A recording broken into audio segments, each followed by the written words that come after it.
અયોધ્યામાં રામ મંદિર પ્રાણ પ્રતિષ્ઠા મહોત્સવ જેમ જેમ નજીક આવતો જાય છે એમ આખા દેશમાં માહોલ છે એ ભગવામય બનતો જયો છે। અમદાવાદ અને ગુજરાત છે એ ટેક્સટાઇલનું હબ છે અને આખા દેશમાં આ પ્રકારની ધજા અને જે પ્રકારે આ વેપારીઓએ જય શ્રી રામના ખેસ પહેર્યા છે એનું વેચાણ થઈ રહ્યું છે। સુકાભાઈ જે જાણીતા વેપારી છે એ આપણી સાથે અત્યારે હાજર છે। કેટલું વેચાણ થઈ રહ્યું છે એના આંકડા તેમની પાસેથી જાણીએ। સુકાભાઈ, ધજા અને ખેસનું કેવું વેચાણ છે? જય શ્રી રામ।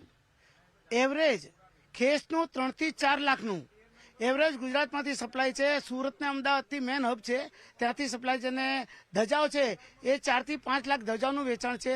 લોકો વેપારીઓ જે બી વેચાણ કરે છે એ લિમિટેડ નફાથી અથવા તો મૂડી ભાવથી પણ વેચાણ કરતા હોય છે। એટલું રામમય આ બની ગયું છે।